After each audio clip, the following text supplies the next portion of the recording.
Добрый день, уважаемые слушатели. Извините за небольшие технические неполадки. Скажите, пожалуйста, всем ли видно и слышно? Можете отписаться в чате.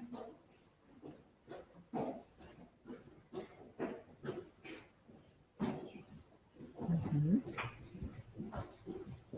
Так, вот. Я понимаю, что видно и слышно, поэтому сегодня мы продолжаем вебинар. И я вам сегодня буду рассказывать об оказании ситуационной помощи людям с инвалидностью и другим маломобильным группам населения в учреждениях культуры и искусства. То есть этот вебинар и данный материал касается вообще всех сотрудников учреждений культуры и искусства, которые будут задействованы в оказании ситуационной помощи.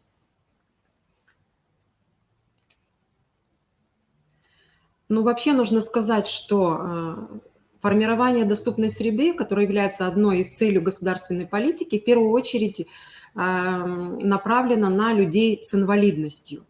Но, тем не менее, мне бы хотелось еще раз подчеркнуть, чтобы вы не забывали о том, что когда мы говорим о доступной среде, то мы имеем в виду большую группу населения, то есть все маломобильные группы, куда включаются не только люди с инвалидностью, которые имеют официальный статус человек-инвалид, ребенок-инвалид, но и люди с особыми потребностями, то есть люди, которые не имеют данного статуса, но которые имеют какие-то затруднения. Также дети с особенностями развития, может быть, это еще маленькие дети, которые не успели получить такого статуса. Ну вот сейчас на следующем слайде вы как раз увидите о том, вот эта большая группа, маломобильная группа населения, кто туда входит, да, какие подгруппы. То есть люди с инвалидностью это составляют вот одну из частей этой категории. Затем люди, ну, может быть, вследствие получения каких-то травм, которые имеют временное или постоянное ограничение здоровья.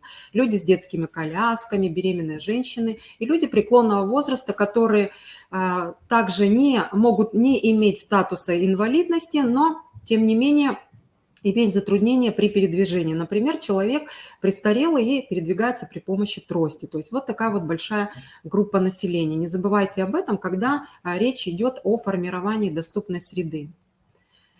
Нужно сказать, что раньше всегда у нас в рамках доступной среды насчитывалось 5 основных категорий инвалидности.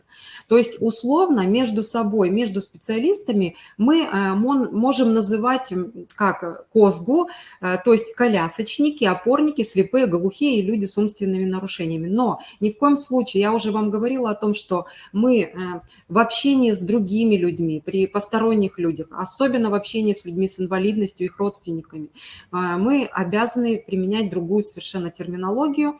И вот в тех методичках, о которых я говорила, которые вы можете найти, например, на сайте Кочпанского интерната в разделе «Доступная среда», который так и называется «Язык общения, язык и этикет», как бы своего рода азбука общения с людьми с инвалидностью, вы найдете все необходимые материалы, то есть там будет таблица о том, какие термины следует употреблять, какие слова не следует употреблять в общении с данной категорией населения. Поэтому не забывайте об этом. Вот. И сегодня мы с вами очень подробно поговорим как раз вот об этих категориях.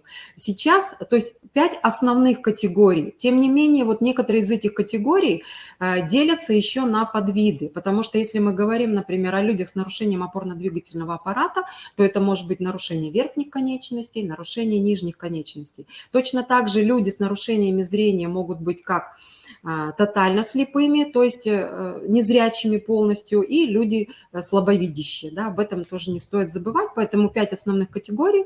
Но, тем не менее, мы сейчас говорим уже о 8 категориях инвалидности. Причем вчера я вам говорила о том, что категория людей с инвалидностью, которые имеют одновременное нарушение слуха и зрения, так называемые слепоглухие люди, они в эти 8 категорий не входят. Мы их подразумеваем, потому что, как правило, возможно, может быть, вам и не придется с ними столкнуться, но тем не менее, все-таки эта группа людей тоже у нас существует, вот особенно в Воркуте 8 человек, да, с которыми работники культуры очень даже успешно работают, поэтому не стоит забывать.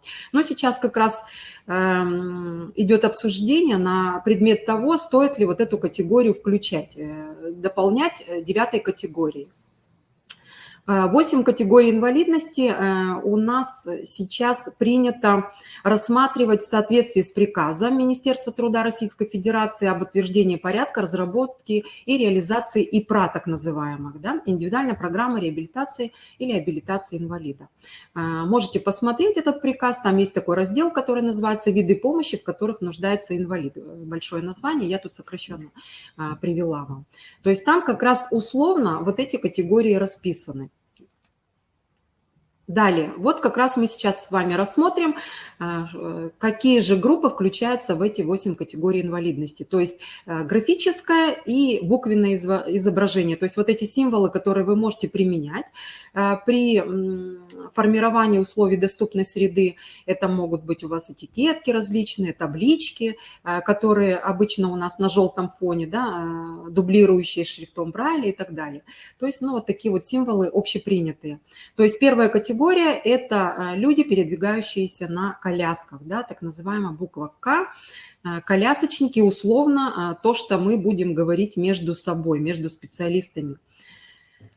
Далее, следующая категория – это люди также с нарушением опорно-двигательного аппарата, как и колясочники, но те, которые не передвигаются на колясках, то есть это опорники с поражением нижних конечностей и с поражением верхних конечностей. Это могут быть люди с инвалидностью, которые передвигаются при помощи костылей, с тростью и так далее. Таких у нас очень много, которые как раз пользуются услугами учреждений культуры и искусства. Следующая категория – это так называемые слепые, но мы не говорим слепые, мы говорим либо незрячие, если полное нарушение зрения, и мы говорим слабовидящие, которые имеют частичное нарушение зрения. Почему эти группы делятся, вы поймете, потому что технические средства реабилитации и формирование условий доступной среды будет отличаться несколько для этих категорий, несмотря на то, что есть какие-то общие моменты. Следующая категория – это так называемые глухие, но мы не говорим, не произносим, да, такие слова, мы говорим о людях слабослышащих и людях неслышащих, то есть полное нарушение слуха и частичное нарушение слуха. И последняя категория инвалидности, то, о чем я говорила, люди с ментальной инвалидностью, люди с особенностями интеллектуального или умственного развития, вот как раз буква У, да, условная, это тоже довольно большая категория. Причем не забывайте, что люди с ментальной инвалидностью тоже имеют очень много разных категорий и степеней, то есть от легкой степени до средней, тяжелой и глубокой степени умственной отсталости, которые могут находиться вообще на постельном режиме. Да? Но тем не менее, вот, например, у нас в учреждении в Кочпанском психоневрологическом интернате, поскольку у нас сейчас на сегодняшний день существует такой принцип, да, который давно уже пропагандируется, что нет необучаемых детей, у нас все дети, практически все 100% обучаются, то есть учителя приходят к нам на базу учреждения и проводят предметы различные, обучающие курсы, да, в соответствии с ГОС. Вот такие вот категории. Тем не менее, так же, как и все остальные маломобильные группы населения, проблемы людей с инвалидностью те же самые при получении необходимых услуг. То есть тогда, когда они придут к вам за услугой или будут участвовать в каком-нибудь социокультурном проекте, в реализации программы по социокультурной реабилитации. То есть проблемы у всех одинаковые. Это проблемы в самостоятельном передвижении, в получении информации, в ориентировании в пространстве. То есть как раз вот это вот первое понятие в самостоятельном передвижении, проблема, как раз нас наталкивает на то, что им будет необходима помощь, да, то, что мы и будем называть ситуационной помощью, содействие в получении услуг. Хочется снова обратиться к основному международному документу, о котором я вчера уже неоднократно говорила. Важный такой документ – Конвенция ООН о правах инвалидов. И вот если вы откроете этот документ, он небольшой, вы можете с ним ознакомиться, в интернете он всегда в доступе есть. Буквально в преамбуле, то есть как бы в предисловии и в первой статье вы уже найдете такое понятие, как барьеры. Ну, что такое барьеры, вы все знаете прекрасно, да, то есть это некие препятствия, которые необходимо преодолеть. Так вот, там как раз раскрываются буквально в начале этого документа понятие инвалидности и инвалида. Если раньше это было совсем другое понятие, то теперь обратите внимание, да, как раскрывается в Конвенции понятие инвалидность. Это результат взаимодействия человека с нарушениями здоровья с отношенческими и физическими барьерами, которые препятствуют полному и эффективному участию в жизни общества наравне с другими. Да. Принцип равенства, он присутствует у нас полностью по всем статьям Конвенции, неизменно. То, что я как раз вам говорила о социальном подходе понимания инвалидности, об интегративном или инклюзивном подходе, как вы желаете, так можете называть, да, этот подход. То есть обратите внимание, что если, вот если так представить условно, что мы устраним все барьеры, которые имеются на пути к получению услуги у человека с инвалидностью, то, в принципе, вот если философски к этому подойти, само понятие инвалидности отпадает. То есть человек получает, если нет никаких ограничений, никаких барьеров, да, к месту получения услуги или просто к получению услуги, в принципе, он точно так же участвует в общественной жизни, в социокультурной жизни наравне с другими людьми. Да? То есть это, видите, очень важное такое философское понятие. И вот буквально в первой статье у нас определение инвалидов рассматривается. И вот обратите внимание, что снова понятие барьеры появляется тоже в этом определении. То есть к инвалидам относятся лица, если раньше это были инвалиды, люди с нарушениями здоровья и так далее. То есть ориентир был все-таки на нарушение здоровья. То сейчас это лица с какими-то особыми, там, допустим, нарушениями, которые при взаимодействии с различными барьерами могут мешать их полному и эффективному участию в жизни общества наравне с другими. То есть, видите, очень важное понятие барьеры появляются.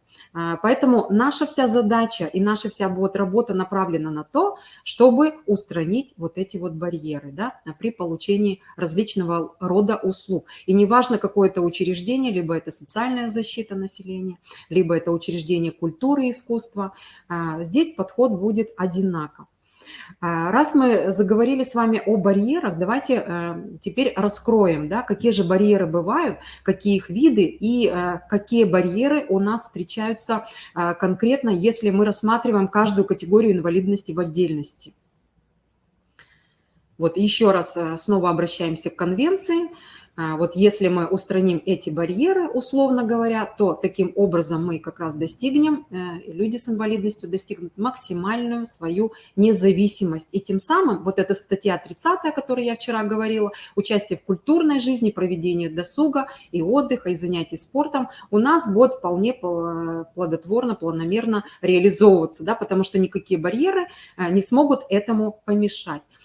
Причем не забывайте о том, что вот независимость людей с инвалидностью – это тоже очень важное философское понятие, потому что не все любят. Вот представьте себя, да, на месте таких вот людей, и вам не особо понравится обращаться к кому-то за помощью, да, для того, чтобы достигнуть какой-то цели определенной или получить какую-то услугу. Это, может быть, некоторых унижает, некоторым это неприятно. Да? Люди с инвалидностью точно так же. Они хотят, чтобы было все максимально для них самостоятельно, чтобы они без того, чтобы прибегать к какой-то помощи, достаточно полно смогли получить и в полной мере любую услугу, да, какая бы она ни была, будь то касается социальной сферы или культурной сферы и так далее. Барьеры. Барьеры делятся на две большие группы, то есть это барьеры окружающей среды, так называемые средовые барьеры, которые подразделяются на физические, информационные и организационные. Вот об этих трех направлениях мы вчера очень подробно с вами говорили, вы теперь уже имеете представление, да, о том, что за барьеры это могут быть. И вот как раз первоочередная задача для специалистов абсолютно любых учреждений, неважно, это культура, искусство, либо это может быть образование или социальная сфера, вот такие вот в первую очередь средовые барьеры мы и должны преодолеть. И довольно большая категория – это человеческие барьеры, то, что связано с коммуникацией, со взаимоотношениями людей. Это так называемые коммуникативные барьеры, отношенческие, психологические, социальные и так далее.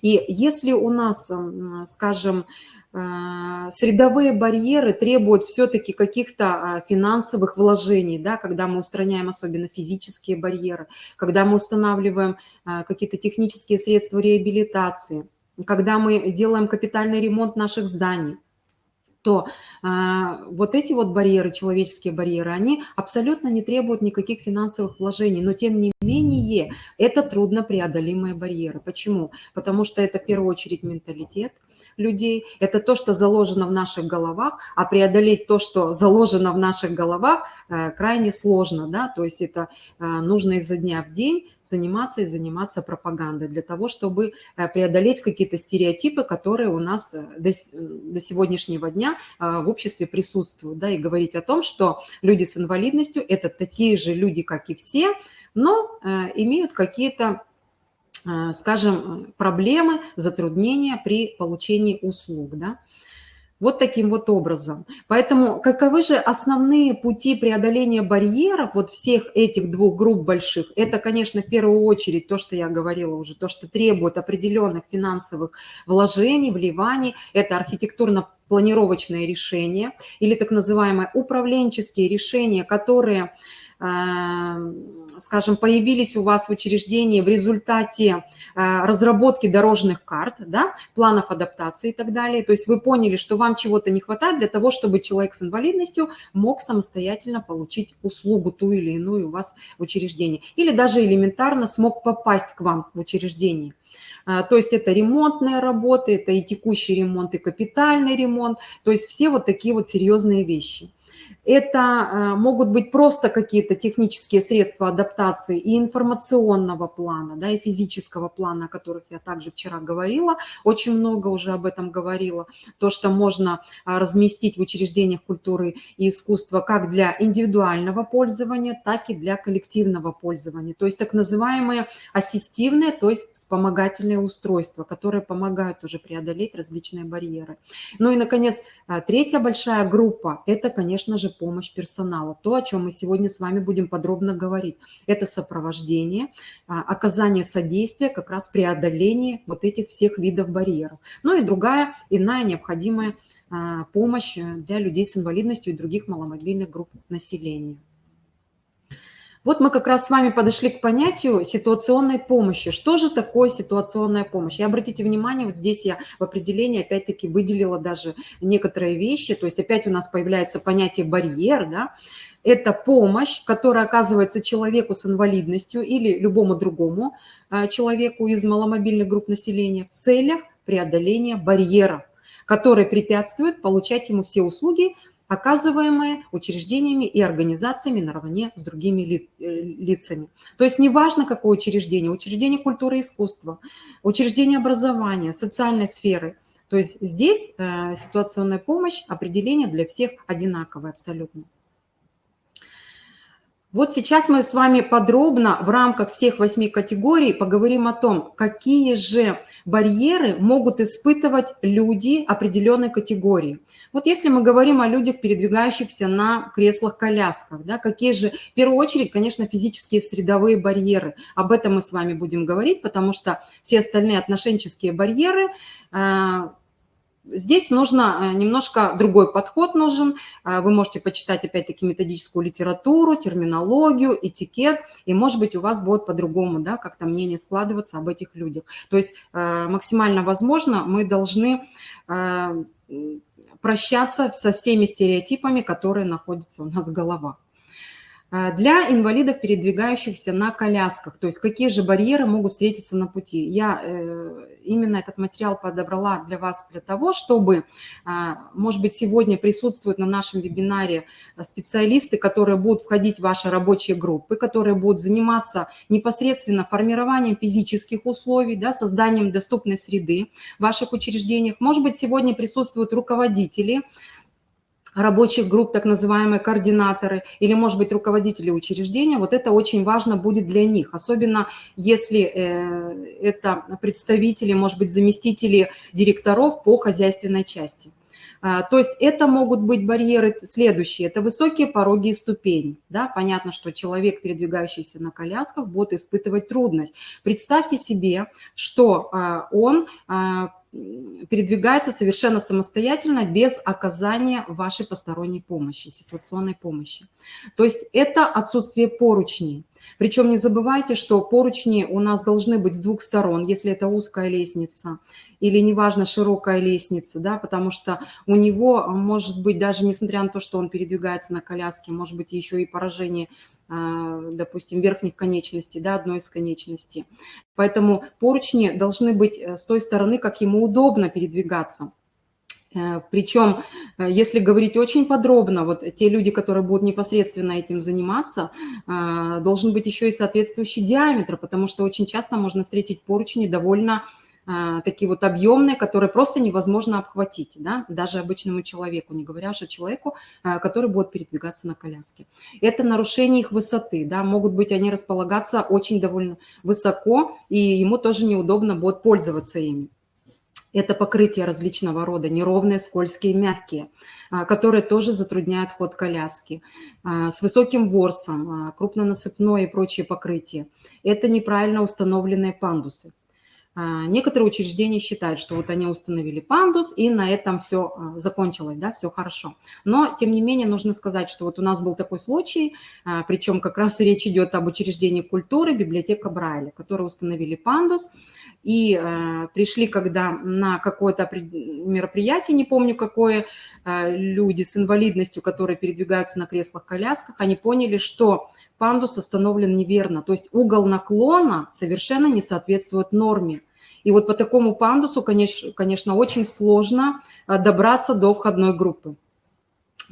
И состоялся даже суд по этому поводу, и руководителю библиотеки Брайля пришлось выплатить штраф. Вот. Об этом я тоже буду сегодня говорить, о том, вот, какая ответственность для руководителей учреждений, да, грозит.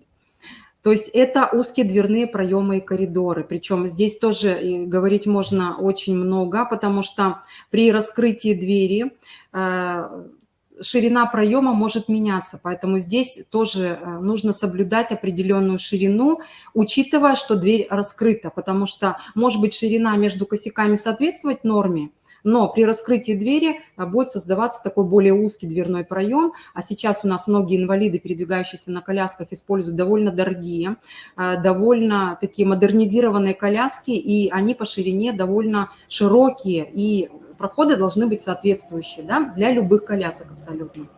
Это отсутствие места для разворота кресла-коляски в помещении. То есть, допустим, входная группа соответствует, но когда человек попадает в учреждение, абсолютно негде развернуться или, может быть, разъехаться двум людям, которые передвигаются оба на креслах-колясках. И, конечно же, высокое расположение информации, то есть это должно быть все на уровне глаз. Если он, допустим, решил ознакомиться с какой-то информацией, которая у вас на стенде располагается, или, может быть, на информационном табло, не забывайте, да, что это все должно быть ниже, чем для обычного человека. То есть теперь вы примерно представляете, да, какие барьеры могут быть для вот данной категории инвалидов, и будете понимать, что же вам необходимо проинспектировать в своем учреждении для устранения последующего. Следующая категория – это тоже люди с нарушением опорно-двигательного аппарата, но с поражением нижних конечностей. Ну, как правило, такие люди передвигаются при помощи костылей, при помощи трости очень часто. Да, это неважно, может быть, даже этот человек не имеет статуса инвалидности, но тем не менее это престарелый человек, который передвигается при помощи трости. Таких людей у нас тоже довольно много. Для них эти барьеры тоже будут присутствовать. То есть это высокие пороги, ступени, перепады высот, крутые уклоны. Это очень часто неровное и скользкое покрытие, причем очень часто бывают такие вот покрытия с круглыми ячейками. Почему нельзя устанавливать такие покрытия? Потому что трость просто элементарно застревает в этой круглой ячейке. Поэтому, когда вы будете приобретать вот такие вот резиновые коврики, обратите внимание, чтобы у вас были ромбовидные ячейки, чтобы трость спокойно, если уж она попадет в эту ячейку, человек не застрял вместе с этой тростью, да, и не было какой-то травмы еще дополнительно для него. Поэтому вот на это тоже внимание обратите. Это опять-таки неправильно установленные пандусы, да, угол наклона не соответствует норме. Это отсутствие поручней. Обязательно поручни нужны для таких людей, потому что это большая помощь при передвижении. И отсутствие мест отдыха на пути движения и также в местах получения услуги. Это очень важно. Вот когда особенно я часто очень на практике сталкивалась вот с такими вот вещами, когда учреждение организовывает какое-то крупное мероприятие, может быть, небольшое мероприятие, да, но когда крупномасштабное мероприятие, то, как правило, не предусмотрены какие-то места, какие-то стулья для людей пожилого возраста, которые, ну, устают буквально через 15 минут, да, после участия, вот во время участия в таком мероприятии. Поэтому предусмотрите обязательно зоны. Может быть, это у вас просто будет выставка, и вы считаете, что вот эти стулья будут портить общий вид картины, общий вид мероприятия, да, и как-то эстетически нарушать его. Но не забывайте, что у вас посетителями могут быть вот именно вот такие вот люди, таких категорий. Поэтому определите какое-то место. Может быть, это у вас будет в нескольких местах, да, это просто стулья, где люди с нарушением опорно-двигательного аппарата смогут отдохнуть. Вот, чтобы посетить у вас, допустим, выставку или присутствовать полностью на всем мероприятии от начала до конца. Это тоже вот очень важно. Люди с поражением верхних конечностей. Это, как правило, конечно же, трудности в открывании и закрывании дверей, трудности в использовании выключателями, экранами, да, при посещении туалета, гардероба и так далее. Это если вам необходимо будет с ними составить договор, подписать какие-то документы, это, конечно же, сложность опять-таки вызывает в написании текстов, подписании документов, ну и в иных каких-то ограничений действий руками. Следующая группа большая – это незрячие, да, то есть люди с нарушением зрения. Еще раз повторяю, что делятся на две большие группы. Это полностью незрячие люди и слабовидящие люди. То есть для незрячих это могут быть преграды, конечно, на пути движения. Да, различные колонны, то, что часто у нас бывает в музеях и в других учреждениях культуры. Это какие-то тумбы, может быть, информационные, да, тумбы с афишами, скажем. Это стойки и прочие, без какой-либо предупредительной информации о препятствии, тактильной и звуковой. Это ступени, особенно разной, как их называют, разной геометрии, да, разной величины, без, опять-таки, тактильного обозначения. Не забывайте, что у вас могут быть различные наклейки, и чтобы это не портило общий вид, допустим, выставки какой-нибудь, они могут быть прозрачные и просто продублированы на шрифте Брайля. Но, тем не менее, вот эта незначительная вещь, она все-таки создаст дополнительную информацию для людей незрячих. Я вот вижу, что некоторые пишут, нет слайдов. Постарайтесь обновить информацию, презентацию. Если у вас в любом случае не получается обновление, то вот эти две презентации, вчерашняя и сегодняшняя, они будут у вас в доступе. Они будут записаны, поэтому вы спокойно можете их просмотреть в любое время. Если будут какие-то проблемы, можете обратиться еще раз в организации к Савенко в КРИРО, к Савенко Наталье Александровне, к модератору, и она вам поможет при вот эти вот проблемы разрешить. Но тем не менее вся эта информация будет. Да, вот у некоторых слайдов нет, я вижу, да, уже появились, кто-то пишет. Так. Дальше продолжаем, да, ступени я сказала. Дальше отсутствие поручней, конечно же, иных направляющих. Затем очень часто незрячие люди сейчас приходят на объект с собакой-проводником. Я уже вам говорила, что обязательно по нормативно-правовым актам вы должны пропустить на объект, то есть в свое учреждение собаку-проводника, но по желанию незрячего человека, ее можно оставить, но для этого вы должны будете обозначить какое-то место для именно собаки-проводника. Может быть, это место будет обозначено определенной табличкой, вот. Либо он будет собакой-проводником находиться постоянно. Мы тоже еще к этому вернемся, я об этом поподробнее скажу. Но, тем не менее, вы обязаны. Но не забывайте, что когда вы пропускаете на объект незрячего человека, который пришел с собакой-проводником, обязательно вы должны проверить наличие удостоверения установленного образца, то есть подтверждающее о том, что это именно не дворняжка какая-нибудь, да, а именно собака-проводник, обученная собака, которая выполняет определенную функцию.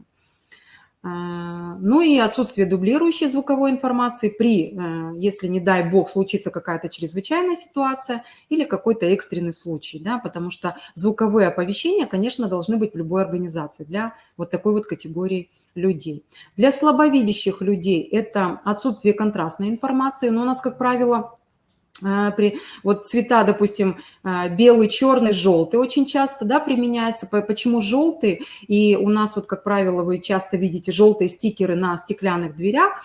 Задают вопрос, да, почему именно желтый? Но, как правило, этот цвет определяется слабовидящими людьми.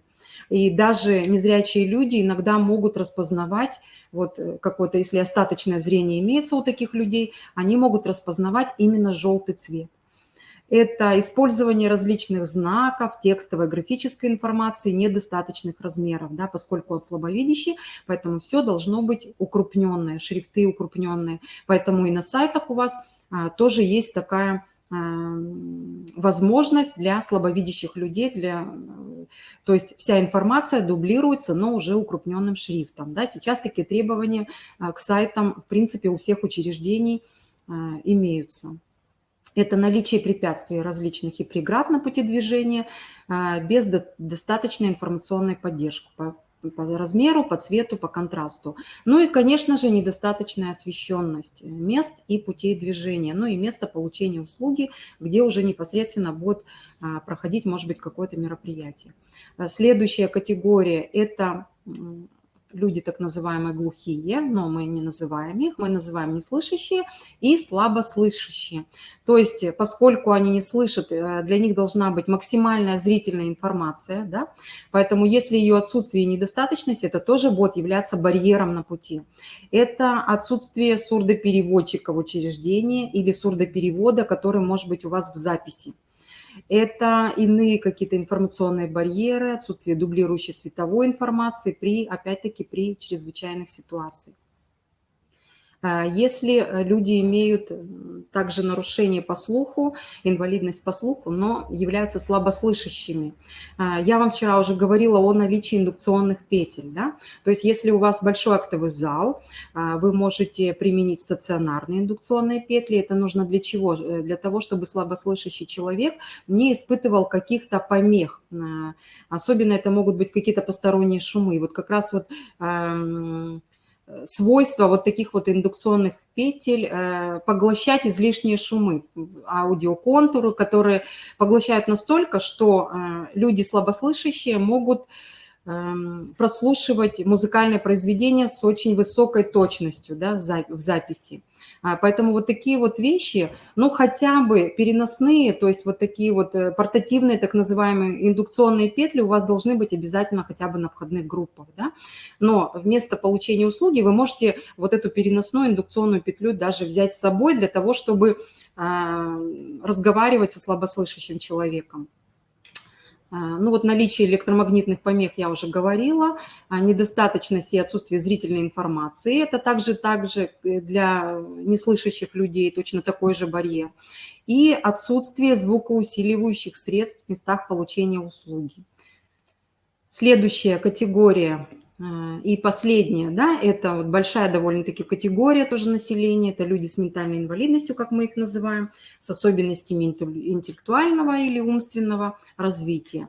То есть поскольку такие люди тоже могут посетить ваше учреждение, и очень часто вопросы задаются, если с другими категориями более-менее понятно, то вот по данной категории непонятно, да, что же нужно сделать с такими людьми, какие барьеры устранить.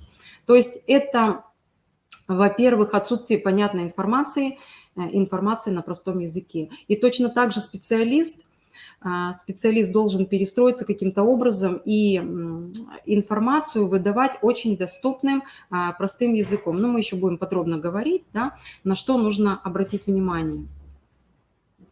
Вот тут вопрос, если нет возможности реконструкции здания, а услуги должны получать, что делать? Вот как раз мы и будем сегодня об этом говорить, об оказании ситуационной помощи. То есть на этот вопрос вы получите ответ.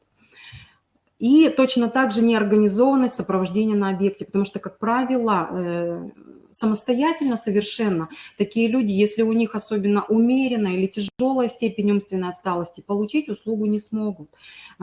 Если легкая степень, то это может быть все, конечно, гораздо проще. А если более такая вот сложная степень, то сопровождение здесь обязательно нужно, конечно же, да, то есть человек элементарно может потеряться в здании, то есть у него будут проблемы в ориентировке, он может просто попасть на объект и не выйти из него, да, без вот такой вот организационной помощи. Поэтому здесь тоже все это очень важно. Он может попасть в места, какие-то, может быть, опасные места, поэтому если у вас они не ограждены, то это тоже будет являться барьером. Но поподробнее мы еще будем говорить, да, по этой категории, когда мы будем говорить о ситуационной помощи. Далее. И если мы говорим вообще о всех категориях, потому что когда приходят на объект люди, и вы, может быть, визуально не можете определить, да, к какой категории он относится, потому что если, например, человек передвигается на коляске, то вы визуально можете видеть это, да, определить, в какой категории. Если он с тростью или он собакой-проводником, то есть такие категории, которые имеют, может быть, и первую степень, и вторую степень инвалидности, категорию, то вы можете даже не определить, да, кто он такой, да, какие у него нарушения. Поэтому для всех категорий важно устранить следующие физические средовые барьеры. Это отсутствие или нарушение требований информации и навигации на объекте. То есть навигация должна быть при передвижении к месту получения услуги, особенно когда объекты большие. У нас, как правило, вот, допустим, музеи, да, вот такие вот большие, или, может быть, какие-то выставочные залы и так далее, указатели доступных помещений, путей движения, нарушение требований освещенности. Потому что если человек имеет какое-то определенное нарушение, то зачастую, если, например, человек с ментальной инвалидностью, я уже вам говорила, что очень часто это человек еще и с ТМНР, то есть тяжелыми множественными нарушениями развития. То есть помимо умственной отсталости у него могут быть еще какие-то нарушения, которых вы, может быть, визуально не определяете. Может быть, у него незначительное нарушение зрения быть, поэтому вот требование освещенности – это обязательно тоже для всех категорий. Это отсутствие информации на сайте, информационных носителях на объекте. Это неорганизованность путей эвакуации, что очень тоже важно. И информации в случае чрезвычайных ситуаций и в экстренных случаях, как вести себя, куда двигаться, да, какие-то указатели. Отсутствие кнопок вызова персонала элементарно даже в санитарных комнатах или, может быть, в каких-то определенных местах. Ну, на входных группах мы сегодня тоже об этом будем говорить. В закрытых каких-то помещениях, когда человек может остаться один вообще, например, да.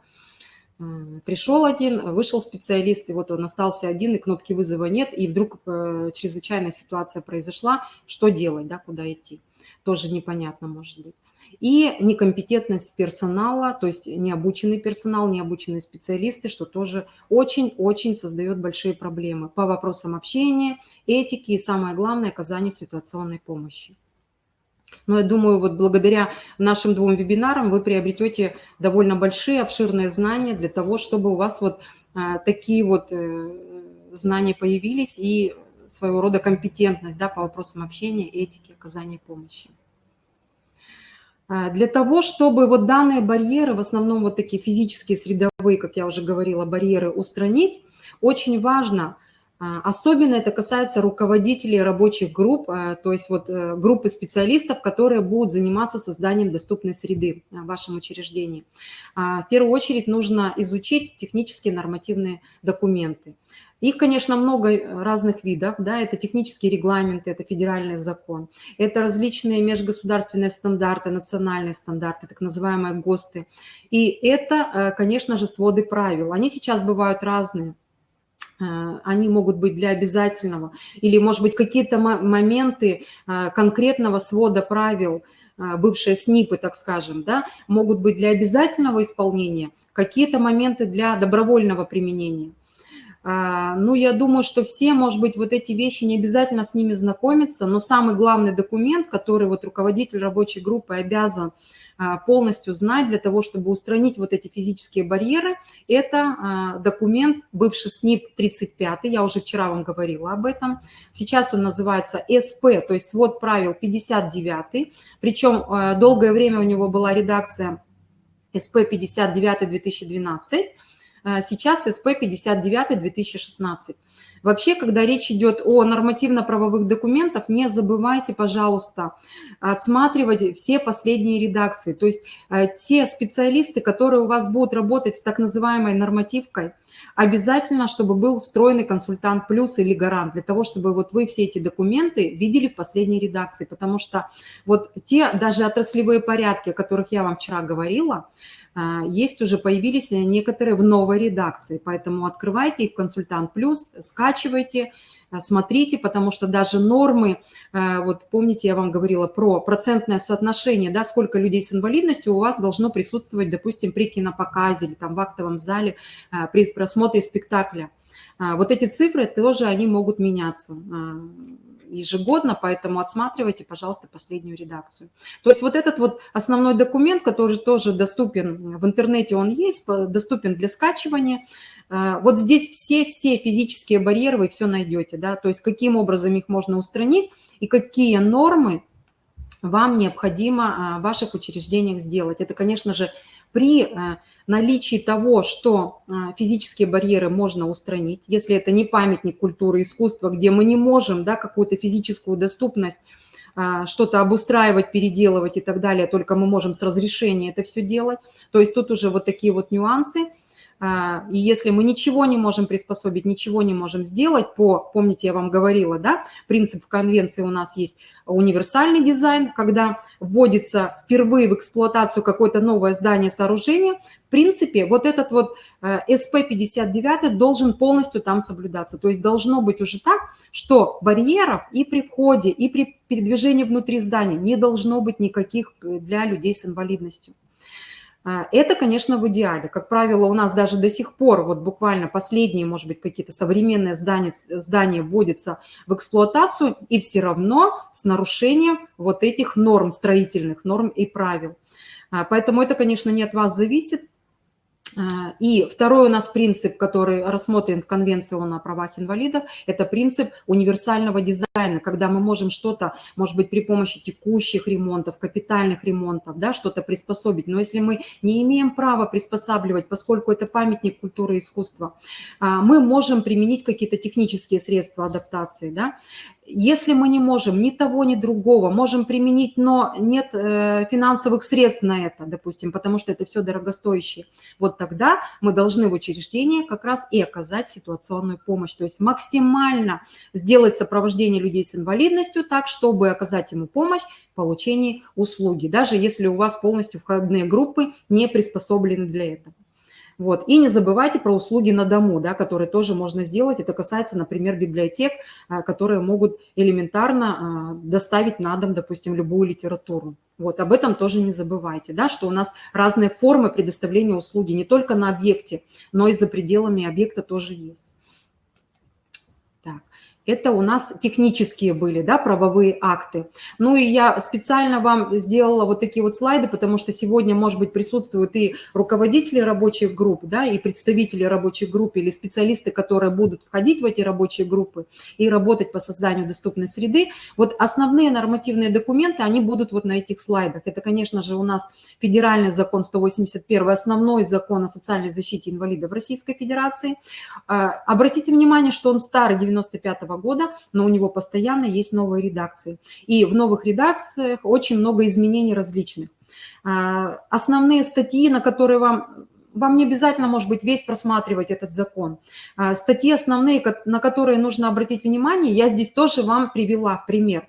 Это самая главная статья 15 об обеспечении беспрепятственного доступа инвалидам к любым объектам, да, социальной, инженерной, транспортной инфраструктуры, включая учреждения культуры и искусства.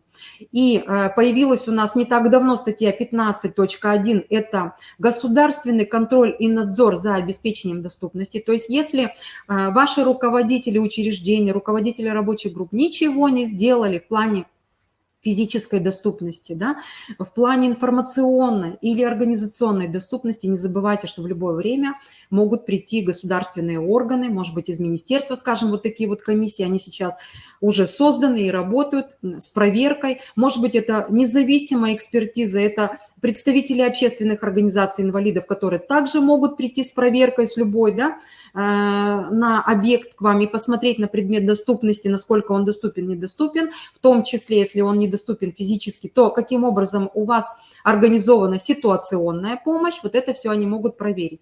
У нас есть даже распоряжение правительства Республики Коми от 2017 года, номер 498-Р, который как раз и говорит о создании вот таких вот комиссий, которые осуществляют контроль-надзор. Об этом тоже не забывайте. Вот. И для таких комиссий тоже есть учеба для этих специалистов, на предмет чего они должны проверять ваши здания и вашу вообще организацию работы в плане доступной среды. Это, опять-таки же, в этом же законе появилась такая статья 16 об ответственности за уклонение от исполнения требований, потому что, может быть, и найдутся до сих пор такие специалисты, такие руководители, которые скажут, что у нас объект, у нас культурный памятник, да, памятник истории культуры, мы ничего делать не можем, мы ничего делать не будем и так далее. Поэтому вот эта статья 16 как раз говорит об ответственности за уклонение от исполнения требований, потому что вы не можете приспособить объект физически, вы можете очень хорошо организовать ситуационную помощь. И очень часто еще мне задают такой вопрос, почему мы, когда разрабатываем паспорта доступности, разрабатываем и формируем рабочие группы, почему в состав вот таких вот рабочих групп должны входить представители общественных организаций инвалидов, причем уполномоченные на это, да, которые прошли обучение и которые делегированы руководителем нашей республиканской общественной организации инвалидов, в частности Маргаритой Колпащиковой, для того, чтобы они могли принять участие, да, вот в этой рабочей группе на предмет оценки вашего учреждения. Почему, задают вопрос, представители общественных групп должны обязательно подписывать наши паспорта доступности, и без их подписи этот паспорт считается недействительным. Почему они должны принимать участие в утверждении вот планов адаптации, когда вы какие-то технические средства адаптации закупайте и устанавливайте на объекте, да, почему нужно обращаться непосредственно к ним в первую очередь. Вот здесь как раз и говорит об этом статья 33. Вы, конечно, можете не обращаться к специалистам, да, общественных организаций инвалидов. Вы можете полностью установить все это сами, сделать кнопку вызова, но при этом, если вы установите все это неправильно, у вас будут какие-то нарушения в плане установки технических средств адаптации, или, например, если это касается капитального ремонта, вы установили пандус и неправильный угол наклона, то вот тогда решения, принятые с нарушением этой нормы, могут быть признаны недействительными в судебном порядке. Тогда ваши руководители и другие должностные лица будут, конечно, нести ответственность за вот эти вот вещи. Поэтому чем потом вот такие вот были бы последствия, лучше, конечно, сразу обратиться к полномочным представителям общественных объединений инвалидов и решить вот все эти технические проблемы заранее. И когда этот человек утвердит и согласует ваш паспорт, ваш план адаптации, тогда можно уже спокойно начать реализацию дорожной карты в плане физической доступности объекта. Да, вот этот момент тоже очень важный. Вот эта статья, про нее, как правило, забывают. И вот если мы уже заговорили об административной ответственности, то, как правило, она у нас в виде штрафов происходит для должностных лиц, допустим, для руководителя учреждения это может быть от 2 до 3 тысяч рублей, иногда это до 5 тысяч рублей, и для учреждения от 20 до 30 тысяч рублей. Но есть еще некоторые статьи, вот есть, как раз я привела статью 9.13 Кодекса Российской Федерации об административных правонарушениях, который как раз вот говорит об этом. Есть еще там и другие статьи, и штраф может даже доходить, когда вы нарушаете права людей с инвалидностью при получении услуги. Это может быть даже варьироваться и до 100 тысяч. Поэтому не забывайте, вот здесь вот до 30 тысяч это вот такие вот ограничения, но тем не менее в судебном порядке может решиться и как-то по-другому эта проблема, и штраф будет значительно больше. Поэтому не забывайте тоже. Далее, следующий блок. Переходим к взаимодействию с людьми с инвалидностью, когда они к вам пришли на объект при получении услуги. Да? И вот я бы вам хотела раскрыть 10 таких вот рекомендаций основных, да, на что мы должны в первую очередь обратить свое внимание при взаимодействии с людьми с инвалидностью. Конечно же, первое, то, о чем я вчера вам говорила, это, конечно, информация об оказании услуг. Помните, мы с вами говорили о том, что у каждого учреждения есть свой сайт официальный, да, причем если это музей, то у них может быть вообще свой какой-то специализированный сайт, свой определенный, собственный, где должна размещаться полностью вся информация об оказании услуг именно для людей вот этих категорий, да, о чем мы говорим, для людей с инвалидностью в первую очередь и для других маломобильных групп населения. Может быть, это у вас будет какой-то раздел, может быть, это будет вкладка «Доступная среда», неважно, главное, чтобы эта информация была. И вот здесь на слайде я вам привела такой пример, вот буквально с сайта специальной библиотеки для слепых Республики Коми имени Брайля. Вот есть такой раздел «Информация о доступности для маломобильных групп населения». Вот здесь как раз такая памятка небольшая приводится об оказании ситуационной помощи, как все это организовано в библиотеке Брайля. Поэтому можете тоже посмотреть, и, может быть, вы что-то для себя почерпнете, возьмете. Хотя в таких вот моментах вы можете зайти на любой абсолютно сайт, и если вы такой раздел найдете, то вы можете много таких инструкций найти, в частности, вот на официальный сайт Кочманского психоневрологического интерната во вкладке «Доступная среда» вы найдете очень много инструкций по оказанию помощи, причем инструкции как для специалистов, так и для людей с инвалидностью по получению услуги и для персонала по оказанию помощи. Вот можете эти все памятки, все эти инструкции тоже использовать в своей работе, когда вы будете свою политику в плане формирования доступной среды разрабатывать. Может быть, это у вас будет порядок, может быть, это у вас будет какое-то положение или просто политика, да, это тоже такой вот нормативный документ учреждения, где у вас все это будет разработано, прописано. То есть на сайте у вас обязательно должна быть информация о перечне услуг, но это понятно, это у всех есть, я думаю, да. Но порядок оказания для людей с инвалидностью и других маломобильных групп населения не везде это присутствует. Поэтому вот такой порядок с системой обратной связи для того, чтобы человек с инвалидностью, который находится дома и, может быть, не может посетить ваш объект, чтобы он мог, были бы какие-то контакты, чтобы он мог позвонить, спросить, что-то уточнить о том, каким образом можно получить. Можно ли получить услугу на дому, допустим, да? То есть вот система обратной связи от потенциального посетителя вашего учреждения обязательно должна быть. О его потребностях дополнительных, о дате, времени получения услуги, если он уже собрался посетить ваш объект, ваше учреждение. Ну и доступные сейчас требования такие есть, чтобы на сайтах была информация о доступных маршрутах общественного транспорта. То есть если он не передвигается на специализированном своем автотранспорте, нет у него, допустим, автомобиля, он будет добираться общественным транспортом, какие маршруты, да, на каких маршрутах можно добраться до вашего учреждения, тоже эта информация должна быть.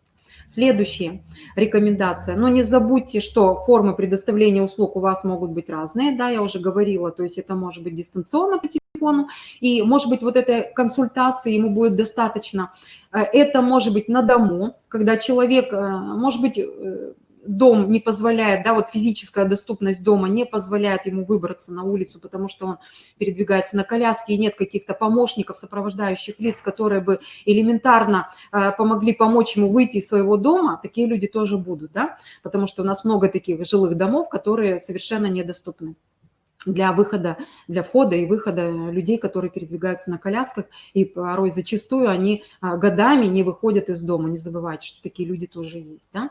То есть услуга на дому может быть и на объекте, то есть в самом учреждении культуры и искусства. Причем человек с инвалидностью может как самостоятельно его посетить, либо с сопровождением сотрудника. Вот это как раз и будет вашей ситуационной помощью. Нужно сказать обязательно, что сотрудники ваши все, неважно, какую должность они имеют, которые будут ответственны за сопровождение людей с инвалидностью. Может быть, у вас будут в эту группу включены и администраторы, и вахтеры, и охранники. Они все должны пройти инструктажи, обучение на семинарах, то есть обучены оказанию ситуационной помощи, включая, я уже еще раз повторяю, да, говорила уже об этом, это терминология, это этикет, язык общения, правила взаимодействия, ну и вот то, о чем мы сегодня еще будем говорить, взаимодействие при посещении человека определенной категории. Вот эти все сотрудники должны у вас назначаться приказом учреждения, то есть это должен быть отдельный локальный нормативный акт. Помимо разработанного положения о формировании доступной среды в учреждении.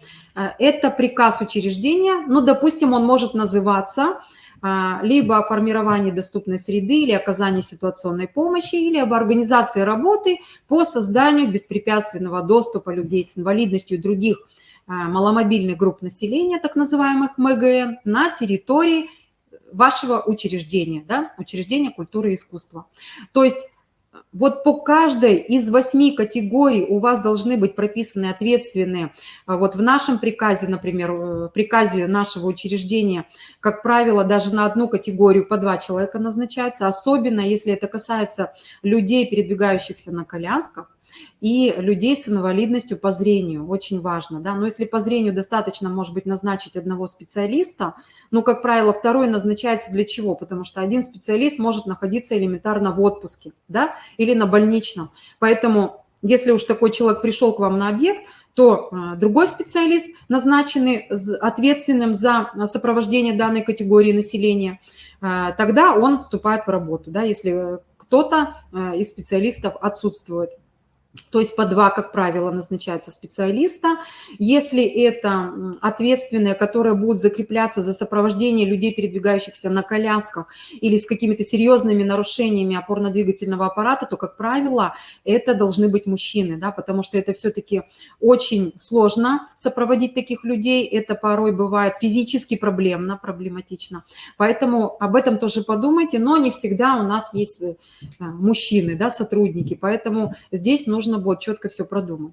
Ну и приложением к такому приказу у вас должен быть сформирован состав рабочей группы, то есть те специалисты, которые не обязательно могут быть задействованы в оказании ситуационной помощи, а те, которые будут входить в состав рабочей группы и заниматься паспортизацией. Вот то, о чем я уже говорила, то есть устранение барьеров, препятствий при формирование физической доступности, да, с применением с установкой технических средств адаптации, средств реабилитации и так далее. И в состав этой рабочей группы обязательно по согласованию включается представитель общественной организации инвалидов, потому что он будет подписывать ваши паспорта, ваши дорожные карты, утверждать планы адаптации и другие документы. Да? Но в основном вот эти вот документы. Вот, об этом тоже не забывайте, об этом приказе. Если у кого-то еще до сих пор не создан этот приказ, посмотрите опять-таки на сайте нашего интерната, посмотрите примерно, как выглядит. Хотя у нас, наверное, нет этого приказа, но в инструкциях вы примерно поймете, каким образом распределить функции, да, между всеми ответственными лицами. Далее, какие же условия должны быть созданы для самостоятельного передвижения людей с инвалидностью? Потому что не обязательно всем потребуется ситуационная помощь, да, и сопровождение. Поэтому вот на какие моменты еще стоит обратить внимание как руководителям рабочих групп, так и специалистам и вообще всем сотрудникам, чтобы они это знали все. Да? То есть если у нас сейчас очень много людей с инвалидностью, которые имеют свои автотранспортные средства, да, и приезжают на объект на своих автомобилях. Поэтому специально оборудованная парковка для специального автотранспорта инвалидов, это тоже должно быть обязательно. Причем она должна быть с разметкой, она должна тоже, посмотрите СНИПы, вот какие нормы для нее, да, сколько квадратов выделяется, какое покрытие должно быть, что это наземная разметка и знаки, которые у нас в вертикальной плоскости располагаются, о том, что это автостоянка, оборудованная специально для людей с инвалидностью, и ее ни в коем случае не должны занимать другие какие-то автомобили, да, не предназначенные для этого. Это беспрепятственный вход и выход. Это могут быть двери, может быть, с установленными какими-то новыми доводчиками, чтобы они легко открывались, закрывались, да, потому что бывают такие доводчики, что невозможно даже человеку без нарушения открыть такую вот дверь, поэтому об этом тоже не забывайте. Вот, если вы устраните данный объект, то человек может самостоятельно совершенно получить услуги. Далее, какие еще условия? То есть самостоятельное передвижение по территории объекта. Если мы не можем создать физическую доступность на всех этажах, если это многоэтажное здание, то мы максимально переносим все на первый этаж, да, планируем вот эти вот зоны, свободные для разворота коляски, для того, чтобы, может быть, несколько людей, передвигающихся на колясках, могли получить услуги.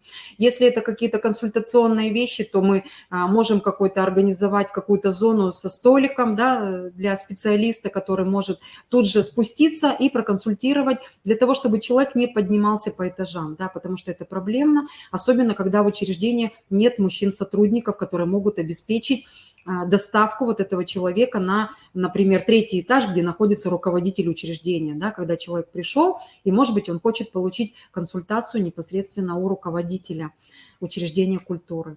Это наличие носителей звуковой и зрительной информации, это, как правило, для людей с инвалидностью по слуху, по зрению. Я уже говорила, что обязательно допуск на объект собаки-проводника, и, повторяюсь, при наличии подтверждающего документа. Да? То есть этот документ может проверить охранник, вахтер, который на входной группе находится у вас, да, на ресепшене. Вот. И оборудованное специальное место для нее тоже должно быть обозначено, определено, но это уже головная боль руководителя рабочей группы, руководителя учреждения вашего тоже.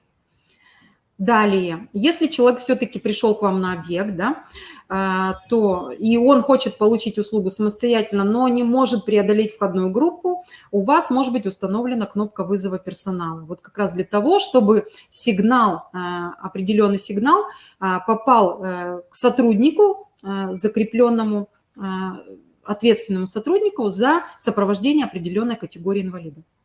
Вот этот сигнал, как правило, попадает, может быть, вначале для охранника, вахтера, который далее этот сигнал уже передает закрепленным сотрудникам. Может быть, этот сигнал поступает сразу в какой-то определенный кабинет, где находятся обученные сотрудники, которые моментально спускаются и оказывают ситуационную помощь. Причем обратите внимание, что время ожидания тоже не должно быть долгим, да, что человек с инвалидностью, особенно если он на коляске, он не должен находиться у вас на улице, если это зима и мороз, в течение там, 10 и более минут. Да, то есть это все должно быть очень мобильно, оперативно, и вся эта система оказания ситуационной помощи должна быть у вас отрепетирована и отработана быть в точности, да, чтобы вот не было затрат вот такого по длительности при получении услуги. Если говорить о кнопках вызова, то стоимость их, конечно, разнится, поэтому я сразу хочу вас предупредить, потому что такие вопросы тоже были. Не устанавливайте очень, скажем, с низкой стоимостью вот эти вот кнопки, потому что если рядом с объектом культуры, с учреждением культуры находятся другие учреждения, например, учреждение образования, школа, скажем, да, где часто пробегают дети, то неудивительно, что кнопка вызова персонала, установленного, скажем, за 10 тысяч рублей, у вас через неделю придет в полную негодность. Поэтому вот если говорить по стоимости, если средства позволяют у вас, то лучше установите сразу такие серьезные антивандальные системы с кнопкой вызова стоимостью, скажем, от 30, от 50 тысяч, сейчас цены уже возросли, для того, чтобы у вас вот эта система прослужила довольно долго. Ну и вот вы видите здесь на слайде, как она выглядит, да, и она может быть продублирована тоже на шрифте Брайля. Вот. И табличка тоже выполнена на желтом фоне, то есть указатель того, что здесь находится кнопка вызова.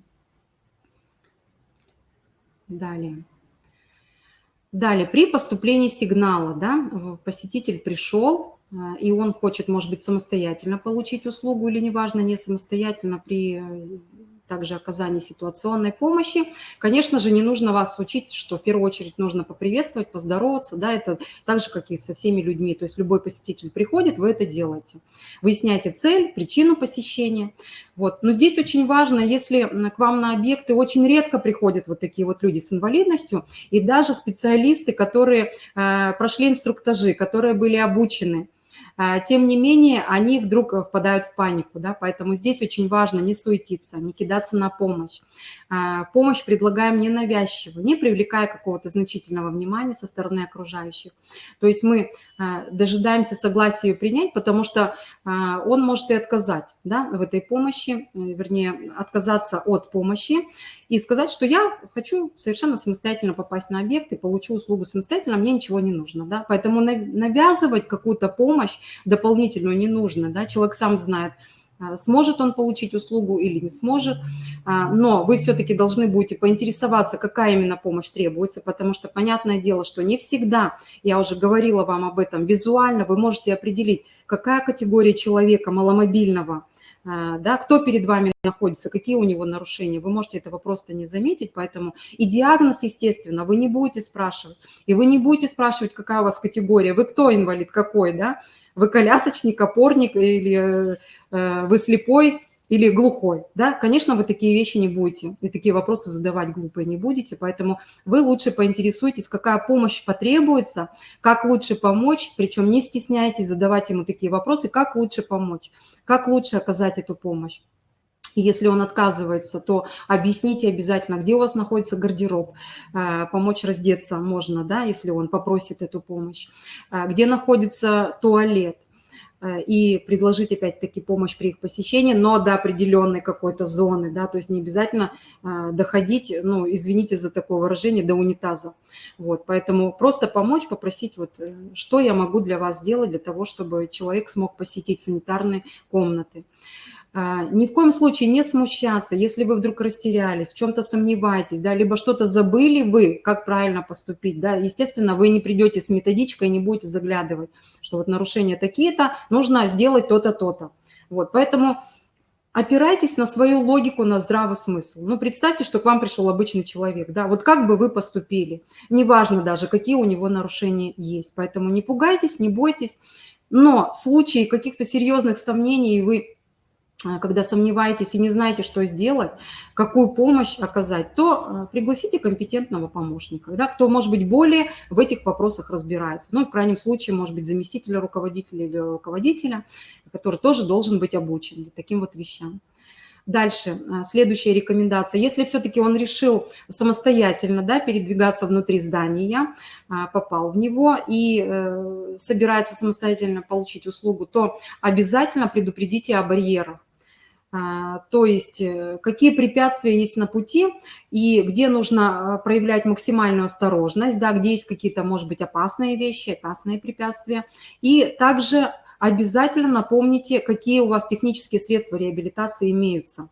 Это может быть, допустим, лифт у вас, да, при помощи чего он может подняться на другой этаж. Если у вас ширина проемов не позволяет, он приехал, допустим, на коляске, которая довольно такая модернизированная, дорогостоящая, и она, как правило, очень широкая, да, то вы можете предложить ему пересесть на сменное кресло-коляску, которое может также иметься у вас в учреждении, для того, чтобы он более мобильно смог уже передвигаться на вот такой вот более легкой конструкции, да, для того, чтобы получить услугу. Далее, если пришел к вам посетитель с сопровождающим, да, это, конечно, окажет вам большую помощь в этом плане, но не забывайте, что вы все-таки помощь оказываете не сопровождающему лицу, не сурдопереводчику, а в первую очередь человеку с инвалидностью, поэтому здоровайтесь и с тем, и с другим, и все внимание у вас должно быть оказано непосредственно на человека с инвалидностью, да, если он на коляске, не забывайте присесть для того, чтобы уровень, то есть взгляд у вас был на уровне его взгляда, да, об этом тоже не забывайте. То есть мы знакомимся, здороваемся, обязательно в первую очередь с человеком с инвалидностью. Далее, каким образом мы выстраиваем диалог, да? То есть так же, как и со всеми другими вашими посетителями. Обращаемся вежливо, без какого-то проявления фамильярности, да, без подчеркнутого такого вот снисходительного отношения, покровительства, да, потому что если вы видите человека с нарушениями, может быть, физическими, то у вас сразу, может быть, срабатывает какой-то стереотип, и вам хочется его как-то, ну, более бережно к нему относиться. Не надо, он это очень тоже тонко чувствует, потому что я уже вам говорила о том, что никто не любит, чтобы вот за излишней помощью была возможность кому-то вот обратиться, да, поэтому абсолютно ведите себя на равных. К ребенку можно допустимо обращаться по имени, ко взрослому по имени-отчеству, да, говорим обычным языком, обычным голосом, и только если вы понимаете, что человек слабослышащий, мы этот уровень голоса повышаем, да, увеличиваем громкость. Вот. Если вы понимаете, что человек с нарушением интеллекта перед вами, то мы сразу переходим на более простой такой язык, да, простое общение ему, которое будет понятно. Далее, в процессе общения очень часто у нас специалисты, особенно которые не проходили никакое обучение, кидаются в панику и очень боятся всех нарушений, особенно если пришел незрячий человек. Потому что, как правило, вот такие посетители с инвалидностью по зрению, если они полностью слепые, незрячие, да, они могут очень цепко цепиться за руку, схватиться за руку специалиста, и в этом плане вот специалист просто может растеряться. Да? Не бойтесь, это все нормально, он как бы ищет опору, поэтому концентрируйте свое внимание не на физических его недостатках или на какой-то травме, да, или на протезе его, на его заболевании. Вот. В общем, на всем том, что стало причиной его инвалидности. А в первую очередь обращайтесь к нему как к человеку, как к личности, которому по какой-то причине нужна помощь ваша. Да? Вот. И не забывайте советоваться, не бойтесь советоваться по вопросу о том, какой вид помощи необходим ему, да, какое содержание помощи, в чем он нуждается и что вы можете для него конкретно сделать. Ничего тут такого нет, и, в принципе, стесняться этого не нужно. Следующее. Если, допустим, вы понимаете, что человек испытывает какие-то коммуникативные трудности, может быть, у него вообще нет речи, отсутствует она, да, или, может быть, затрудненная речь в силу, может быть, заикания сильного и так далее. Вот здесь мы должны проявить максимальное терпение и такт. Вот, поэтому если вы по приказу будете назначать специалистов, да, ответственных за сопровождение именно вот такой вот категории людей, то назначайте самых терпеливых сотрудников, которые вот будут выслушивать до конца, проявлять терпение, да, то есть вот беспокойных сотрудников, которые торопят всегда все события, желательно не назначать за сопровождение таких людей. То есть внимание, такт, вот это главное в общении с такими людьми. Дожидайтесь, когда он сам закончит фразу, не поправляйте его, не договаривайте. Если что-то не поняли, не делайте вид, что вы все поняли. То есть не бойтесь переспросить и озвучить еще раз то, что вы поняли, потому что, возможно, вы, может быть, не совсем правильно расслышали, да, что человек просит, что он хочет. Поэтому можно это все проговорить, озвучить, и только после того, когда он кивнет головой, дав вам знак, что вы все правильно поняли, подтвердит это, тогда можно приступить уже к оказанию помощи. При этом задавать нужно короткие наводящие вопросы, которые требуют также коротких ответов или жестов, например, кивка головы, да, утвердительного какого-то ответа.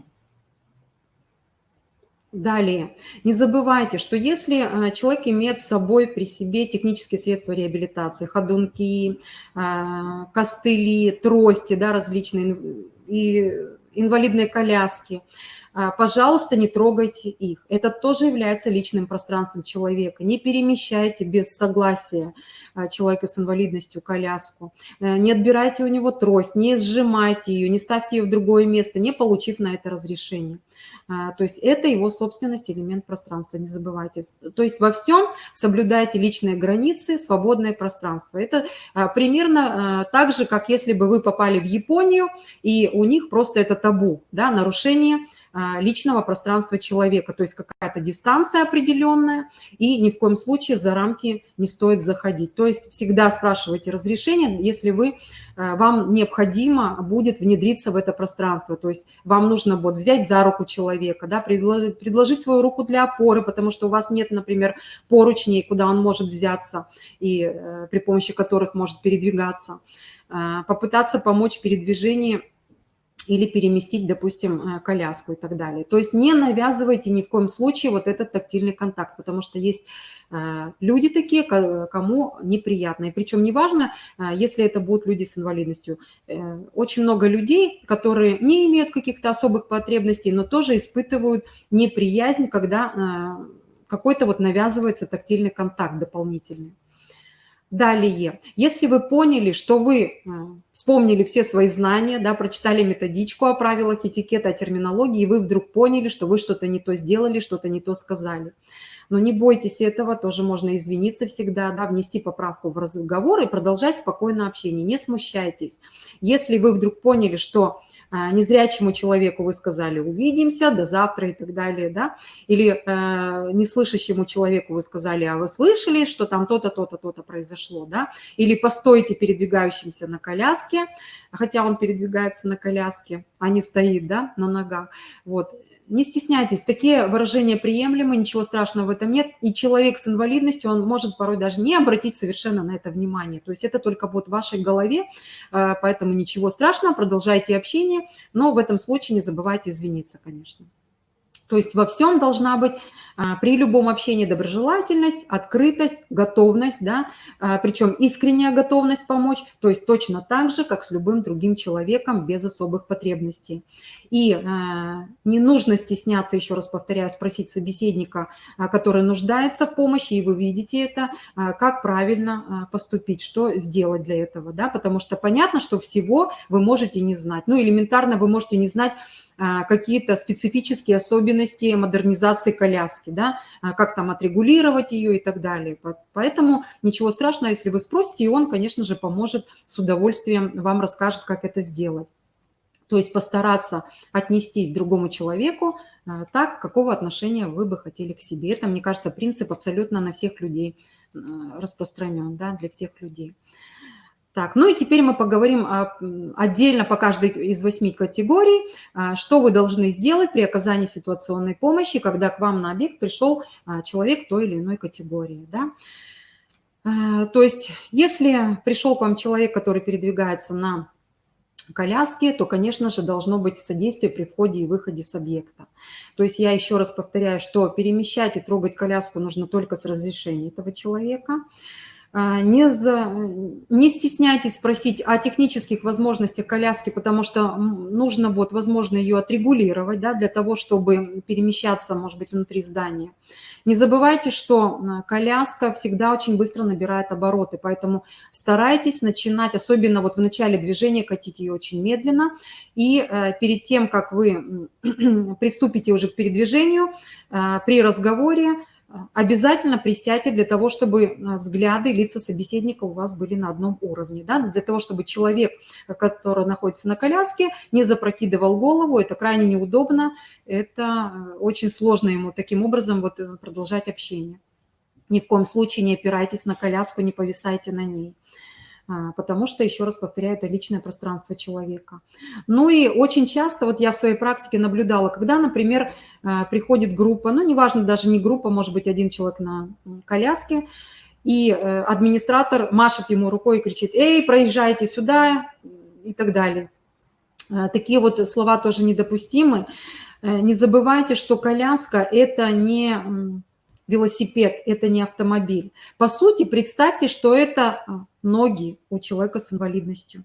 Поэтому вполне, даже не вполне допустимо, а в принципе даже лучше, если вы скажете: проходите, пожалуйста, пройдемте, да, а не проезжайте или поехали. Вот. Не забывайте тоже об этом. Это очень важные вещи. Но если вы уж так сказали, то извинитесь и поправьте себя. Дальше. У нас могут быть люди с инвалидностью, с нарушением опорно-двигательного аппарата, которые передвигаются при помощи трости, костылей, ходунков, с поражением как верхних, так и нижних конечностей. Да? Поэтому тоже не забываем при приветствии.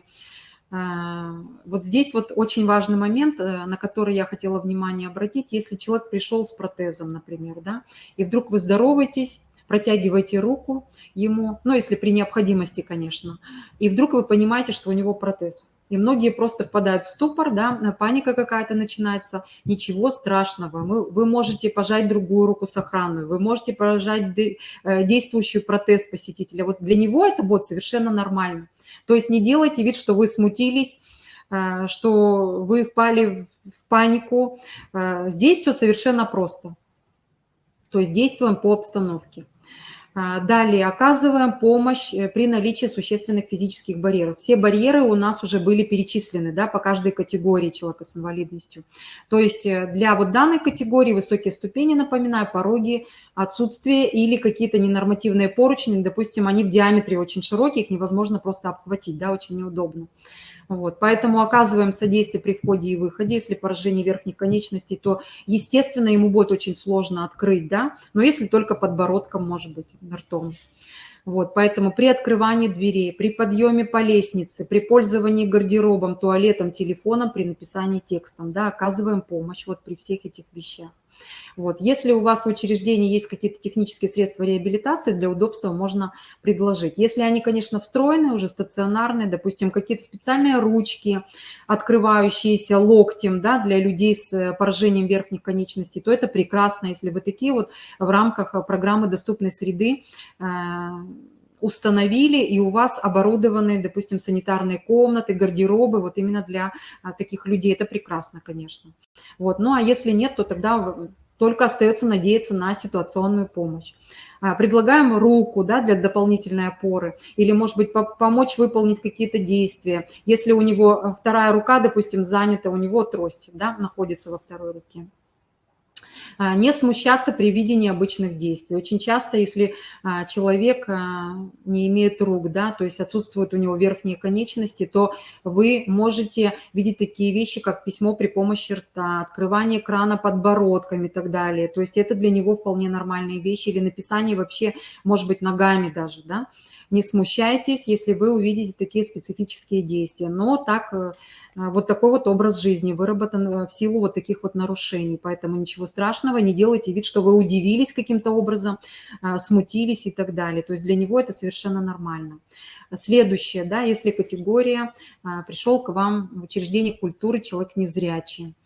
Но здесь очень важно озвучивать и комментировать абсолютно все, да, приветствие, то есть вы дотрагиваетесь до плеча, вы обращаетесь по имени, по отчеству, называйте себя, если у вас группа с вами специалистов, то всех по отдельности назовите, да, кто присутствует, для того, чтобы он не растерялся. Обязательно провожайте к месту для собаки-проводника, если вы оставляете эту собаку. Если вы не оставляете, он будет передвигаться при помощи собаки, то ни в коем случае не трогайте ее, потому что это опять-таки его личная собственность, да, и тем более неизвестно, как поведет еще эта собака, потому что хозяин все-таки человек незрячий. То есть не прикасайтесь ни в коем случае, не выражайте какое-то удовольствие, увидев такую вот красивую белоснежную собаку, не играйте с ней и так далее. То есть все предельно серьезно, все предельно компетентно. Про белую трость я уже вам говорила, ни в коем случае не отбирайте ее, да, только с разрешения, причем должно быть для трости тоже выделено место специальное, и оно должно быть обозначено каким-то указателем. Не сжимайте ее. Каким образом мы предлагаем свою помощь, да, руку? То есть сгибаем руку в локте, предлагаем посетителю держаться выше локтя, то есть за плечо, да, и свободная рука у него может быть использована, то есть в ней может быть находиться белая трость. И старайтесь, чтобы человек двигался чуть позади, немножко. То есть вы всегда должны хотя бы ненамного находиться впереди. Для чего? Потому что впереди будут барьеры различного рода, да, особенно физического плана. Поэтому вы должны быть первым на пути к преодолению барьеров. Ему и так сложно ориентироваться в пространстве, поэтому, пожалуйста, человек, даже несмотря на то, что вы его держите под руку, у вас немножко двигается, немножко сзади вас, да? Опять-таки обращаю внимание на то, что все свои действия, все свое передвижение вы должны комментировать. Вы описываете маршрут вот прям по ходу передвижения. Все барьеры, повороты, опасные препятствия на пути, все произносите вслух. Причем эти люди довольно-таки вот с развитым чувством юмора, вот по моей практике, в ходе передвижения они могут шутить, там, рассказывать какие-то истории, поэтому общайтесь как с обычным человеком, поддерживайте этот разговор, им будет очень приятно. И чем больше вы будете описывать, вот все, что встретится на пути, это будет тоже прекрасно. Если ступени встретились, то ведите его перпендикулярно, да, без каких-то резких движений, без наклонов. Не заводите его руки назад за спину, это очень неудобно и вызывает у него чувство опасности.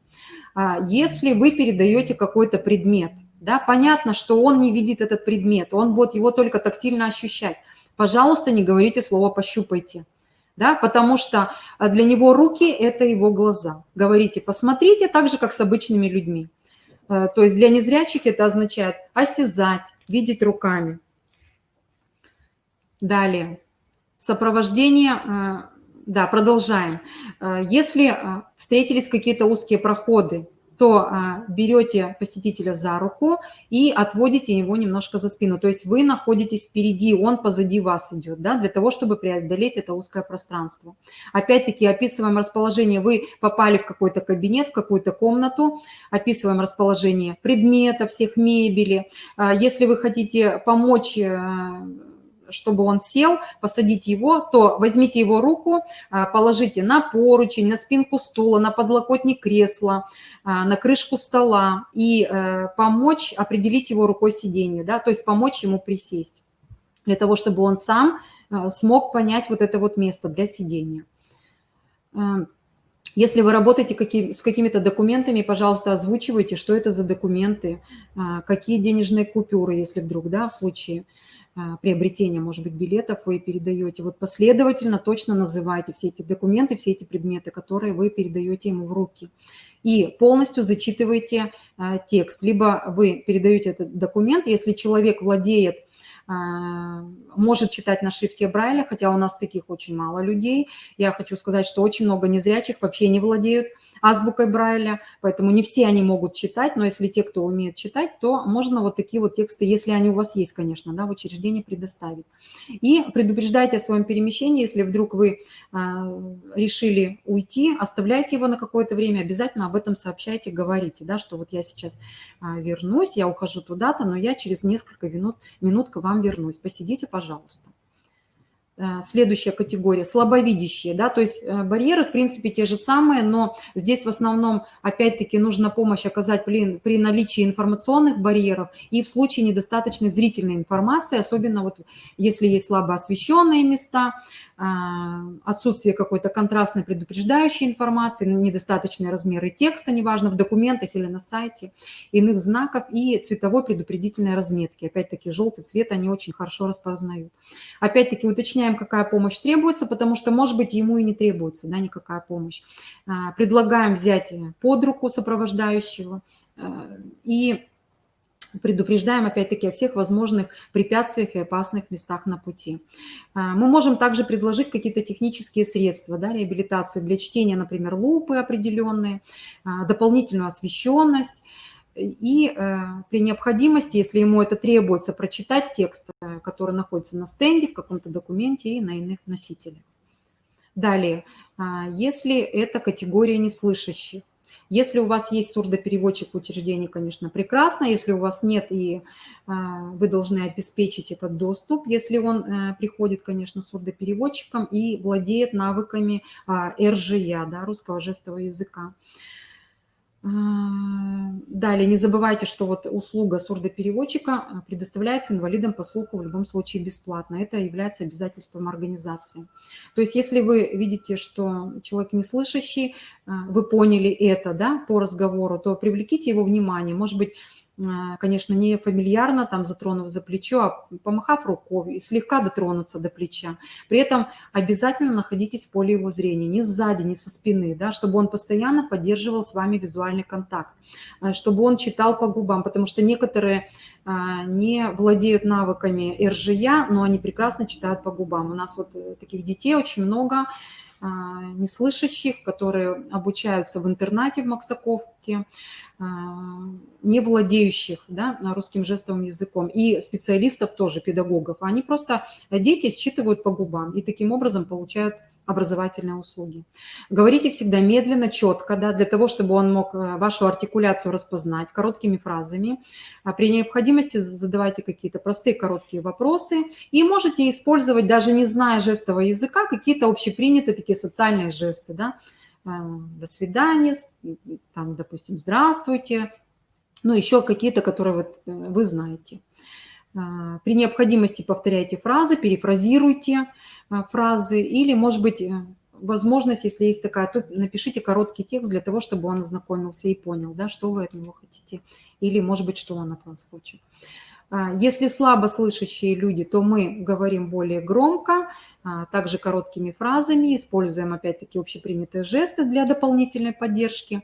Если мы можем все-таки узнать, какая у него слышимость, да, с какой стороны лучшая слышимость, то мы перемещаемся на эту сторону и говорим со стороны лучше слышащего уха.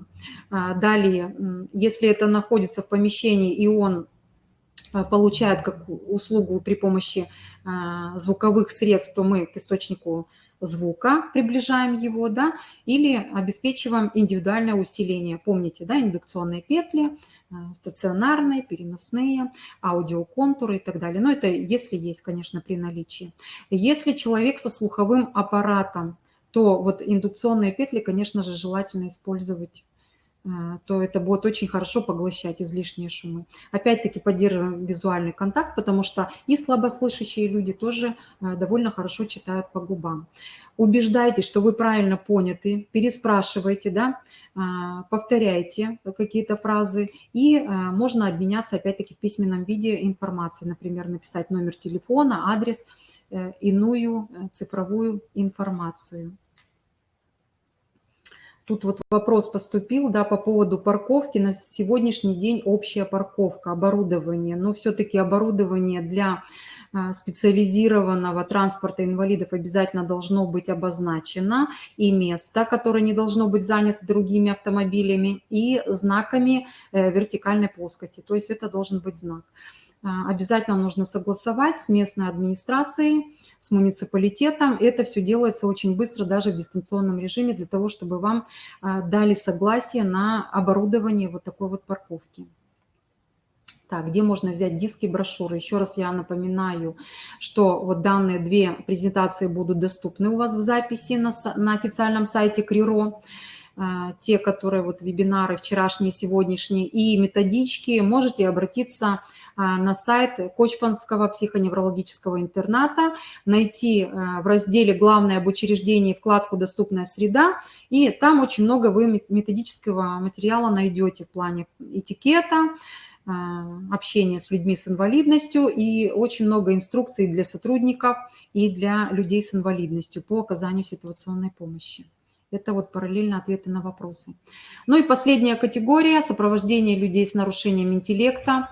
То есть я уже говорила, что общаемся абсолютно так же, как и с другим человеком, обсуждаем все темы, причем если это взрослый человек с ментальной инвалидностью, это не значит, что уровень развития у него, допустим, 6-летнего ребенка, это не значит, что какие-то темы вы не будете обсуждать, да, и будете с ним обращаться как с ребенком. Конечно же, нет. Он слушает музыку для взрослых, он обсуждает темы для взрослых, поэтому не принижайте его возможности, не говорите свысока, но понятно, что уровень развития несколько другой, поэтому все должно быть в общении очень просто, разумно, короткие понятные фразы для того, чтобы он уяснил всю эту информацию. Да? Опять-таки проявляем спокойствие, равновесие, дружелюбие. Очень часто вот такие вот... Особенно это касается детей с ментальной инвалидностью, любой степени умственной отсталости, молодых людей, у которых еще опыт социально-коммуникативного развития вот не сформирован. Они, как правило, проявляют излишнюю навязчивость. Они могут поцеловать вас, обнять, да, причем это все сделать резко. Поэтому, пожалуйста, проявляйте в этом случае тоже спокойствие, равновесие и дружелюбие. Всю информацию о получении услуг предоставляйте на очень доступном простом языке, не используйте длинные фразы, какие-то сложные обороты, то есть те, которые вы бы употребляли с обычными людьми. То есть информацию выдавайте поэтапно, как бы тезисно, да, очень просто порциями, пошагово. И после каждого шага пытайтесь понять для себя, выяснить, собеседник понял эту информацию или не понял. То есть задавайте наводящие вопросы. И когда вы понимаете, что он все это уяснил, понял, переходите уже к следующему этапу. Может быть, вы даже будете использовать при этом какие-то фотографии, иллюстрации, какие-то простые символы. Вот это тоже очень важно, потому что визуально они очень хорошо считывают любую информацию. Внимательно относитесь к тому, что у вас разговор, вот вы торопитесь, вас вызвали на какое-то совещание, вам тут нужно заниматься ситуационной помощью, да, пришел человек с нарушением интеллекта. Ни в коем случае не проявляйте какое-то беспокойство по поводу того, что вы куда-то опаздываете. Вы должны понять, что разговор у вас может затянуться, да, занять больше запланированного времени. Поэтому не торопите, не договаривайте за ним фразы. Если вы не успеваете, лучше передайте его другому специалисту, да, также обученному. Не перебивайте, не поправляйте, а напротив, дайте свободно и спокойно ему договорить. Если вдруг человек проявляет какую-то агрессию, какое-то беспокойство, можно очень тактично выяснить, чем оно вызвано, да, потому что, может быть, это какая-то помеха, какой-то барьер, может быть, какая-то громкая музыка у вас, да, которая вызвала вот такую вот реакцию. И если вы устраните этот барьер, то вот это беспокойство само собой отпадет.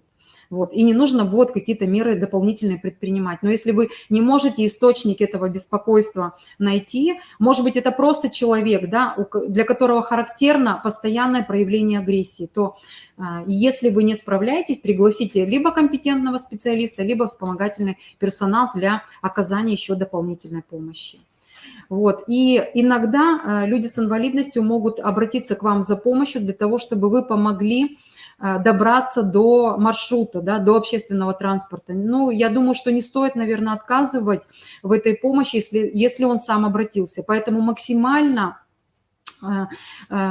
вы давайте информацию на своих сайтах для того, чтобы у вас была обратная связь. Если уж он решил приехать к вам на объект, и он передвигается на коляске, и никаких сопровождающих лиц нет, все это максимально выясните до того, как он посетит ваше учреждение, чтобы вы понимали, что ему потребуется помощь для того, чтобы его высадить, да, с маршрута, с автомобиля и помочь ему посадить. Поэтому если вы сами не можете оказать вот такую вот ситуационную помощь, то, я уже говорила вам вчера, привлекайте максимально волонтеров, но это все быть должно заранее согласовано, да, хотя бы за 10 дней о том, что у вас, может быть, это коллективная группа будет, и вам понадобится тоже коллективная помощь добровольцев, потому что специалисты будут заняты другим делом, организацией мероприятия конкретного на базе учреждения. Поэтому не забывайте и вот такое направление по развитию добровольческой помощи тоже развивать. Это могут быть студенты, да, будущие ваши специалисты, работники культуры. Вот, поэтому максимально их привлекайте тоже к этому роду деятельности. Ну вот это последнее все, что я хотела сказать. И вам на заметку, пожалуйста, не обижайтесь. Вот все сотрудники, которые будут задействованы у вас по приказу, по оказанию ситуационной помощи, если инвалид отклонил вашу помощь, это значит, что он уже привык, он уже достаточно реабилитирован, он привык самостоятельно передвигаться, и, в принципе, помощи никакой не требуется, да? Но при этом вы должны будете предупредить, не забывайте о барьерах, потому что он может и не предполагать о том, что у вас, например, такие доводчики дверные, что он не сможет просто открыть двери, да, при перемещении внутри помещения.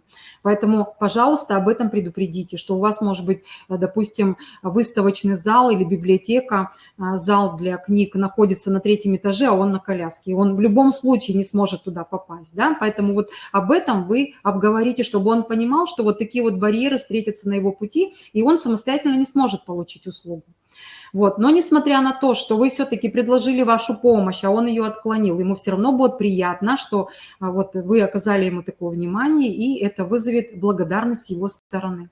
То есть главное в общении – это разговаривать на равных, ничем не выделять физическое или психические нарушения, быть искренними при оказании помощи. И помните, что это не порок, да, инвалидность это не заразно, это не передается при контакте, поэтому оказывайте помощь без какого-то страха и стеснения.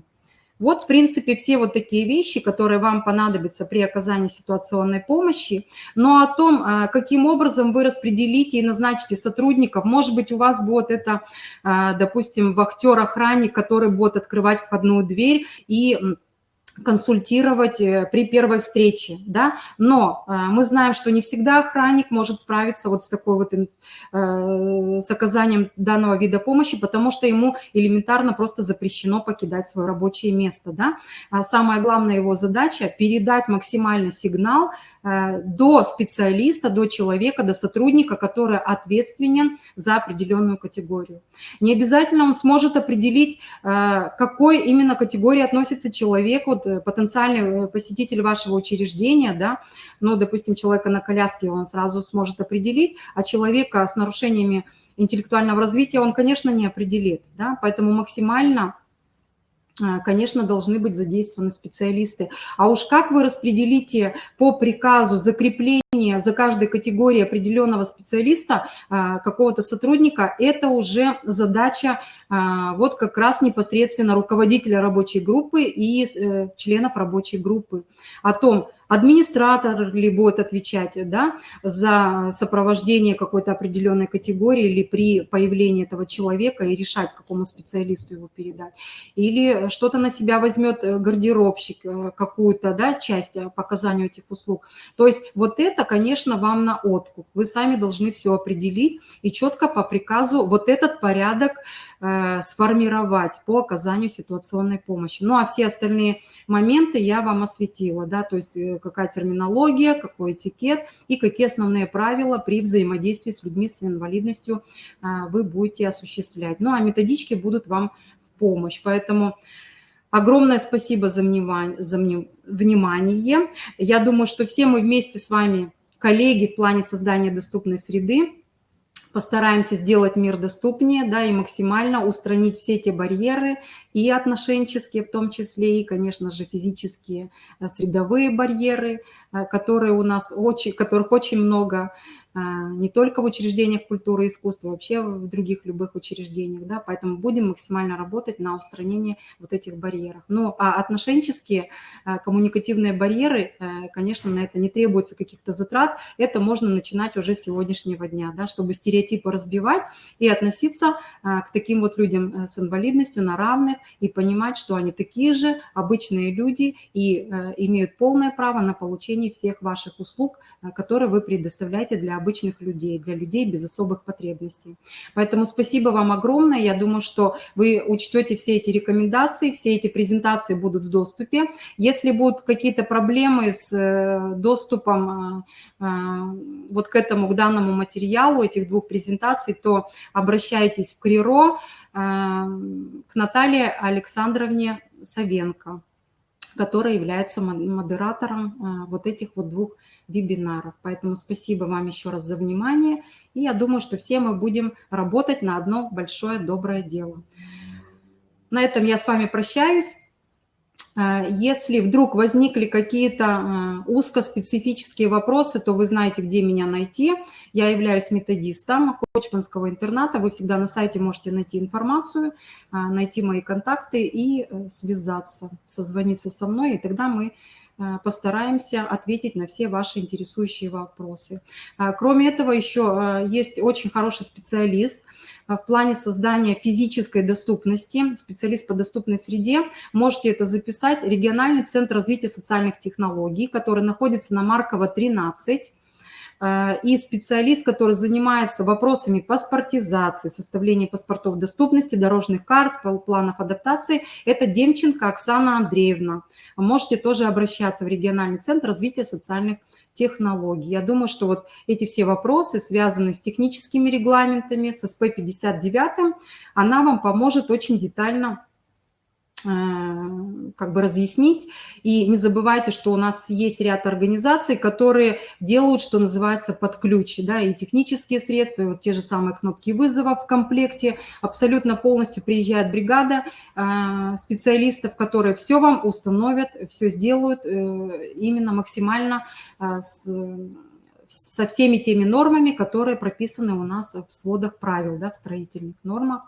Вот, поэтому у нас есть еще огромная такая компания «Круст» в Екатеринбурге, которая по вашим индивидуальным заказам, потому что я знаю, что у вас очень много есть объектов, которые являются памятниками культуры и истории, которые очень сложно приспособить в физическом плане. Вот они как раз с учетом ваших вот таких вот возможностей, ваших учреждений могут индивидуально под заказ сделать все вещи в плане физической доступности, выехать даже к вам на объект, просчитать сметы и все это установить. Можете это тоже записать. Это компания «Круст», где работают молодые ребята, инженеры, которые делают все под заказ, любые технические средства, вплоть до каких-то покрытий, которые будут у нас использоваться с учетом наших климатических условий, да, в условиях севера.